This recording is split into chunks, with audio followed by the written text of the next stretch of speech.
ভালো আছি, ভালো থেকো। বাংলা চলচ্চিত্রের এক কিংবদন্তি নাম সালমান শাহ। মাত্র 4 বছরের ক্যারিয়ারে তিনি জয় করেছিলেন কোটি দর্শকের হৃদয়। কিয়ামত থেকে কিয়ামত, সুজন সখী, বিক্ষোভ, অন্তরে অন্তরে, এই ঘর এই সংসার, স্বপ্নের ঠিকানা, প্রতিটি ছবি যেন তাকে করে তুলেছিল বাংলা সিনেমার নতুন যুগের প্রতীক। চোখের দৃষ্টিতে ছিল আত্মবিশ্বাস, সংলাপে ছিল মাধুর্য, আর পর্দায় ছিল এক অন্যরকম জাদু। তার হাত ধরেই 90-এর দশকের তরুণ প্রজন্ম খুঁজে পেয়েছিল আধুনিক প্রেম ও নায়কের নতুন সংজ্ঞা। কিন্তু 1996 সালের 6 সেপ্টেম্বর সবকিছু থেমে যায় এক অন্ধকার সকালে। রাজধানীর ইস্কাটনের বাসায় পাওয়া যায় সালমান শাহর নিথর।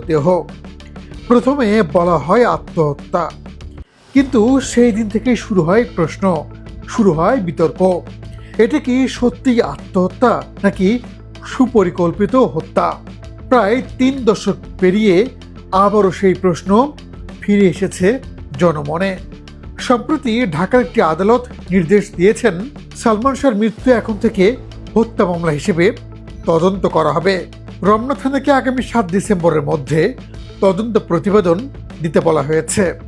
এই মামলায় অভিযুক্ত করা হয়েছে 11 জনকে, যাদের মধ্যে রয়েছেন সালমান শাহর স্ত্রী সামিরা হক সহ আরও কয়েকজন। অভিযোগ উঠেছে ব্যক্তিগত ও পারিবারিক সম্পর্কের টানাপোড়েনেই নাকি ঘটনার সূত্রপাত। যদিও 2020 সালে পুলিশের বিশেষ সংস্থা পিবিআই জানিয়েছিল সালমান শাহ আত্মহত্যা করেছেন, কিন্তু সেই প্রতিবেদন প্রত্যাখ্যান করে পরিবার জানায় সালমান শাহ ছিলেন জীবনে ইতিবাচক ও উদ্যমী মানুষ। তার মৃত্যু আত্মহত্যা নয়, বরং পরিকল্পিত হত্যার ফল। 29 বছর পরও রহস্যের জট খুলে না গেলেও সালমান শাহ রয়ে গেছেন এক অমর প্রতীকে। ভক্তরা আজও তার জন্মদিনে ফুলে ঢেকে দেন ছবির পোস্টার। আবারও মনে পড়ে যায় সেই সংলাপ, সেই হাসি, সেই উজ্জ্বল চোখ জোড়া।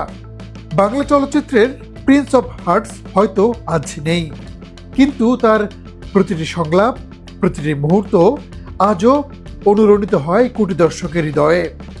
হয়তো একদিন এই রহস্যের শেষ উত্তর মিলবে, আর পূর্ণতা পাবে সালমান শাহ নামের সেই অসমাপ্ত অধ্যায়।